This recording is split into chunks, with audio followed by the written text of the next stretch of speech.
नमस्कार दर्शक मित्रों, आप देख रहे हैं नवप्रभा न्यूज चैनल। मैं हूं आपका अपना पीयूष उपाध्याय। आज हम फिर आपके साथ आ गए हैं एक नए एपिसोड के साथ। जैसा कि पंडित श्री अवनीश शुक्ला जी भी हमारे साथ जुड़ने वाले हैं श्रावण मास के बारे में बताने के लिए। स्वागत है गुरु जी आपका हमारे चैनल में। जय माता दी। गुरु जी, हमारे दर्शकों को पहले आपको श्रावण आने वाला है, दर्शकों बहुत हमारे कमेंट में करते हैं कि हमें श्रावण में कैसे पूजा करना है, कहाँ पे कैसा पूजा होगा, श्रावण भगवान भोलेनाथ का पूजा करना है, हमें किस हिसाब से हम उनका पूजा करें, श्रावण मास का महत्व क्या है, ये तो हमारे दर्शकों को आप बताइए। बिल्कुल। जय माता दी। जय महादेव। नमः पार्वती पते हर हर महादेव हर। ओम नमः शंभवाय च मयोभवाय च नमः शंकराय च मस्कराय च नमः शिवाय च शिवतराय च।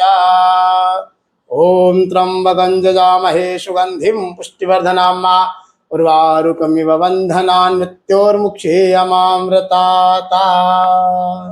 अब तो समय आ गया है जी। हर हर महादेव का कि श्रावण महीना शिव भक्ति का ऐसा समय माना जाता है जिसे स्वाति की बूंद। जी। स्वाति की बूंद में एक पपिया करके एक पक्षी रहता है। जी। आप लोग को गुजराती भाषा में क्या बोलते हैं पता नहीं। जी। जी। लेकिन एक है जी। जी, तो स्वाति की बूंद को ही वो पान करता है। ऐसे लिए स्वाति की बूंद की तरह ये पुण्य पवित्र श्रावण मास शिव भक्त जिसका इंतजार करते हैं। श्रावण मास शिव भक्ति में लीन बहुत सारे बाबा वैद्यनाथ की कांवड़ यात्रा भी चलती है श्रावण मास में। ज्योतिर्लिंगों में बहुत ज्यादा भीड़ होने लगी है। लेकिन श्रावण मास में विशेषकर क्या करना चाहिए, ये बहुत अच्छा आपने सवाल पूछा कि शिव भक्ति तो करनी ही चाहिए। शिव भक्ति का विशेष महत्व है। शिव भक्ति कौन सी लिंग की पूजा करनी चाहिए, तो कलौ केवल पार्थिव। कलयुग में पार्थेश्वर पूजन का विशेष महत्व शिव महापुराण के अंतर्गत बताया गया है। पार्थेश्वर शिवलिंग की पूजन यानी कि मैं आप लोगों को सरलता से समझाना चाहूंगा कि पार्थेश्वर यानी जो मिट्टी से हम लोग शिवलिंग बनाएं उसका षोडशोपचार पूजन करें, उसका वेद मंत्रों से अभिषेक करें। विद्वान जो वेदोक्त विप्र हैं, वेद पाठी जो ब्राह्मण है, देवता हैं, और आजकल जिस तरह का रुद्राभिषेक चलने का एक पैटर्न शुरू हुआ है वो बड़ा दुखदायी है। रुद्राभिषेक को संगीत में न लिया जाए, यह मेरा सभी विद्वान आचार्यों से और यजमानों से करबद्ध प्रार्थना है। क्योंकि रुद्राभिषेक संगीत में, वेद मंत्र संगीत से नहीं जो है, वेद मंत्र का स्वतः एक लय है।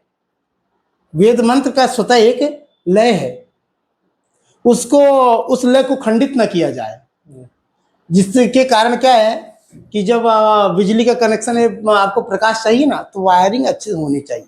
बिल्कुल। इसी तरह अगर पूजा का, रुद्राभिषेक का, पार्थेश्वर पूजा का आपको लाभ चाहिए तो भाव से और शुद्धता से और विद्वान ब्राह्मणों के द्वारा ही कराएं। पार्थेश्वर पूजन का बहुत महत्व है जी। पार्थेश्वर पूजन का महत्व तो ऐसा है कि आप मृत्यु हरम कालम मृत्युश्चापि विनाशनम, हमारे अब मृत्यु भी हो उसका भी विनाश हो जाता है।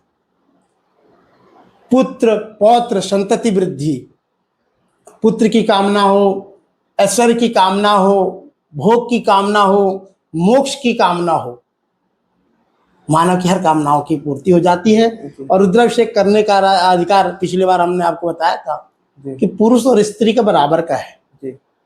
एक भ्रम भी है कि पार्थेश्वर पूजन स्त्रियों को करना चाहिए कि नहीं करना चाहिए, तो मैं सभी आचार्यों से कहूँगा शिव महापुराण के अंतर्गत जो अधिकार दिया गया है वह बराबर का दिया गया है। पुरुष और स्त्री चारों वर्णों का अधिकार है। पार्थेश्वर पूजन कोई भी कर सकता है, अमीर भी कर सकता है, गरीब भी कर सकता है, छोटा भी कर सकता है, बड़ा भी कर सकता है। तो कोई भी, सभी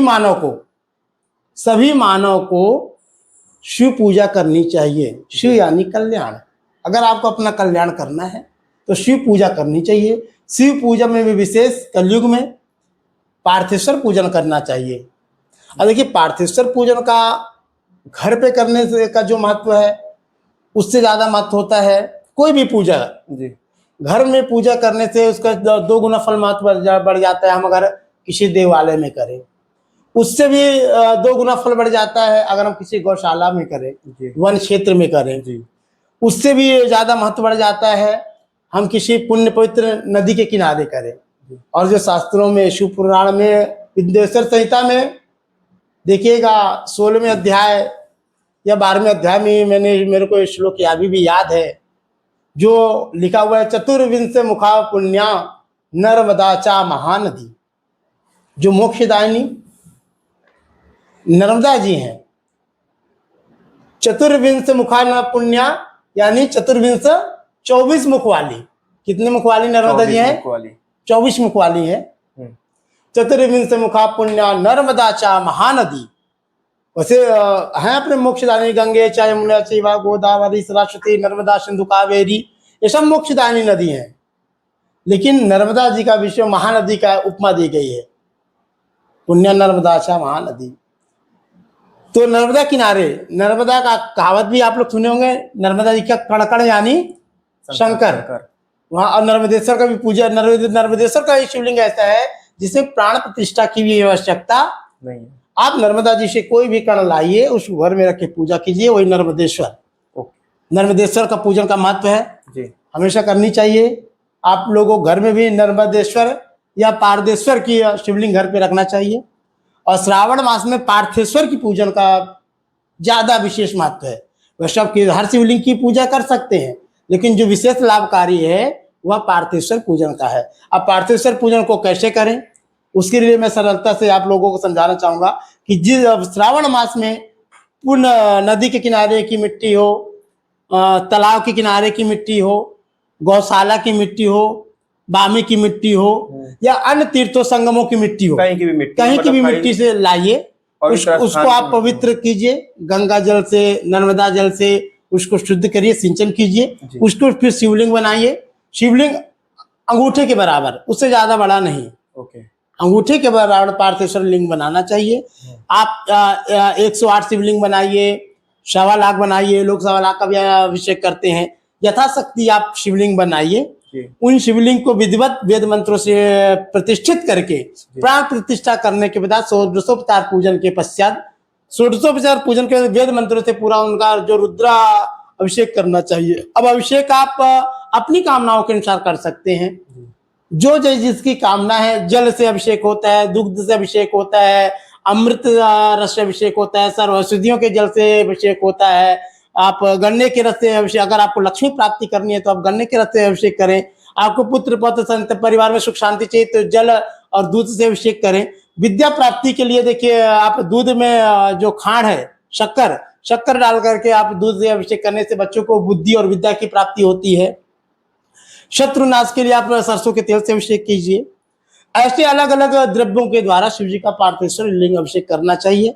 अभिषेक के बाद आपको पुनः उत्तर पूजन करके आरती करने के बाद बहते हुए जल में विसर्जन करना चाहिए उन शिवलिंगों का। संपूर्ण क्रियाओं के पश्चात ही आपको रुद्राभिषेक का लाभ प्राप्त हो पाता है। आज के समय में अगर आप घर में भी कराते हैं तो फिर शिवलिंग को कहीं इधर उधर न डालें, वो जो मिट्टी है उसको जल तक पहुंचाएं।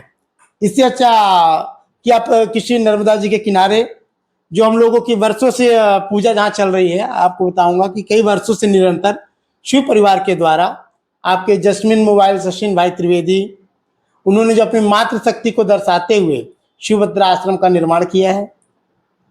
लगभग 2011 या 12 का समय से वहाँ पे एक आश्रम का निर्माण हुआ, जो सचिन भाई त्रिवेदी के द्वारा, और ये वो परम शिव भक्त हैं। वो अपनी शिव भक्ति और मातृ भक्ति को अगर देखना है किसी को तो शिवभद्रा आश्रम पे उसका नजारा है। मातृ भक्ति आज भी अभी माता जी हैं जो 8-8, 20-20 घंटे बैठ के वहाँ पे साधनाएं करती हैं। और उन्हीं की एक मूर्ति बना करके शिवभद्रा आश्रम का शुभारंभ हुआ है।